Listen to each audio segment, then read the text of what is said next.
Bueno, pues sobre este tema les cuento un poco, Mauricio Hassan. Hablé temprano esta mañana con Carolina Gómez, la vocera designada del gobierno de la Espriella, que es, digamos, está siendo parte de toda esta situación que ya le relatábamos cómo fue que se dio paso a paso. Como ustedes saben, Carolina fue compañera nuestra aquí en Red Más Noticias. Y lo que me explicaba Carolina, Mauricio y Hassan, allá que está en Bogotá, es que ella hizo esta publicación a título personal, que en ningún momento cuando ella escribió este mensaje y lo publica a través de su cuenta de X, estaba pretendiendo representar la posición del gobierno, que luego ella borra este trino porque no se imaginó nunca que fuera a tener un alcance mediático con el impacto que tuvo. Entonces, cuando ella ve que esto empieza a suceder y dice, bueno, esto es a título personal, decide retirar el trino de la publicación que había hecho. Y también es muy insistente Carolina en dejar claro que ella sigue siendo vocera designada. Todavía no está en firme en su cargo, no tiene ninguna relación contractual por el gobierno, por tanto, no está ejerciendo en este momento su tema de la vocería. Dicho lo anterior, pues aquí el debate que queda a nivel país y de lo que ha estado hablando este país político hoy es si hubo injerencia o no del gobierno, si debería darse o no un poco esa interpretación de a quién queremos tener como líder gremial en uno u otro sector desde el gobierno cuando estamos hablando de sectores privados. Pero también aquí hay que decir la verdad, no es la primera vez que pasa. En todos los gobiernos se hacen guiños o no hacia los sectores privados como para decir con qué persona de pronto tendrían un mejor relacionamiento que con otra. Sí, aquí yo creo que es fundamental tener presente que un gremio, cualquier gremio, debe combinar dos propósitos a la hora de seleccionar a sus cabezas y la manera como esas cabezas desempeñan su gestión.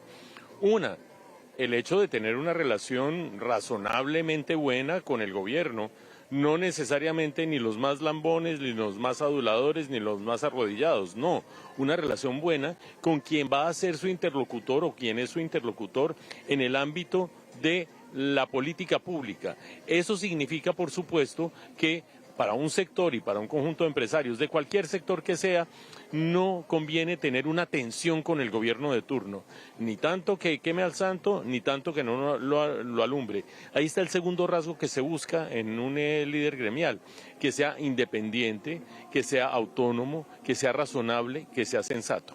¿Por qué hago énfasis en esas características? Porque más allá de si el mensaje de Carolina Gómez era a título personal o si estaba mandando una señal desde la perspectiva del gobierno, lo cierto es que dentro del gremio hubo una división o había una división que de hecho se hizo explícita cuando ya estalló al mediodía de ayer el conflicto. Una división entre quienes creían los rasgos de la directora de la Cámara Colombiana de Infraestructura deben ser estos y otros que creían no deben ser esos. Un primer problema es que no se hayan puesto de acuerdo inicialmente. Un líder gremial solamente si tiene el respaldo cohesionado, absolutamente permanente y unificado de los agremiados, pues tiene la posibilidad de ser vocero. Si existen grietas adentro, esas grietas no se pueden reflejar hacia el liderazgo gremial. Y número dos, ¿por qué se daba esa grieta? Paula dice, pues ¿será que serían señales del gobierno, sí o no? No lo sabemos. Lo cierto es que esa grieta, en la medida en que señalara o mostrara que algunos decían debe tener tal perfil más cercano al gobierno, otros quizás debe tener tal otro perfil más autónomo, pues lo que muestra es esa falta de cohesión entre los criterios de quienes designan finalmente a su directora, que son los afiliados a un gremio. Un episodio lamentable, no solamente por el ruido que genera, no solamente por el maltrato de imagen pública que recibió Carolina Soto, sino también porque pone a los distintos gremios a mirar hacia adentro, a ver qué tan cohesionados, qué tan sólidos son en unos propósitos que por supuesto tienen que convenir y tienen que beneficiar a todos los afiliados. Bueno, ahora aquí también hay que decir, Hassan, que por otras fuentes logramos establecer que lo que se había planteado inicialmente era que la doctora Soto iba a quedar en encargo después de la salida de María Consuelo Araujo, que recordemos era la que estaba ocupando ese cargo, pero la designan como embajadora de Colombia en los Estados Unidos, en Washington. Entonces, lo que se había acordado al interior del gremio era que la doctora Soto quedaba en encargo, no en propiedad todavía, pero las cosas terminaron dándose así, pero siempre hubo una división al interior de esta junta directiva con el nombre de Carolina Soto. Pues a mí no me queda claro. Yo tengo entendido que fueron 15 votos de 15 que votaban. Ahora, empiezo por la parte más sencilla. se perdieron en la CSI de una funcionaria de altísimas calidades humanas y profesionales, porque nadie discute que Carolina Soto es una de las mujeres más preparadas en el país y que tiene la hoja de vida, la experiencia y el perfil para ocupar cualquier cargo de alta responsabilidad en el sector público y privado. Pero yo voy un poquito más allá. Los gremios en este momento, y ahí hay que decirlo con total claridad, cuando empieza un gobierno, siempre quieren estar bien con el gobierno. Entonces empiezan a consultarle al gobierno, oiga, ¿y a quién ponemos aquí? ¿Y a quién nombramos? ¿Y será que le gusta? ¿Será que no le gusta? Y eso es un grado de sumisión. Y los gremios, si van a estar en esa posición, sobre todo frente a este gobierno o a cualquier otro gobierno, pues entran en desventaja. Porque claramente los gremios necesitan un vocero, un interlocutor muy bueno con el gobierno. Pero necesitan también alguien que defienda los intereses del gremio si el gobierno toma decisiones que van en detrimento de lo que quiere el gremio.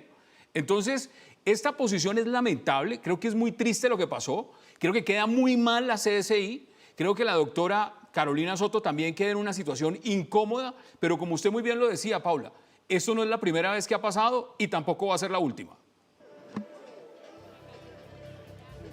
Eso es cierto, en la política usted sabe, siempre hay guiños, hay acercamientos, muchos diálogos también que se producen, pero bueno, el hecho es que esta sin lugar a dudas es la polémica del día. Hay que recordar también pues que la doctora Soto es la esposa del exministro Alejandro Gaviria, ¿no? Que es un hombre políticamente que no es cercano a este gobierno y eso es claro y es, digamos, de público conocimiento, ¿no?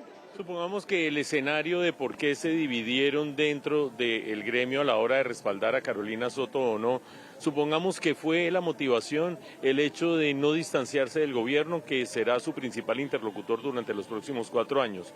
Ese habría sido el argumento, que ella es, como usted bien lo recuerda, Paula, la esposa de Alejandro Gaviria. Quedan, por supuesto, interrogantes. Alejandro Gaviria se ha convertido con el paso del tiempo en el principal crítico en el debate público, en algunos aspectos, del expresidente Gustavo Petro. El gobierno anterior, sí, señor. Entonces, ¿esto hasta dónde lleva uno las estigmatizaciones, las camisetas y demás? Y la segunda cosa que yo sí quiero destacar es la altura con la que Carolina Soto ha manejado todo esto.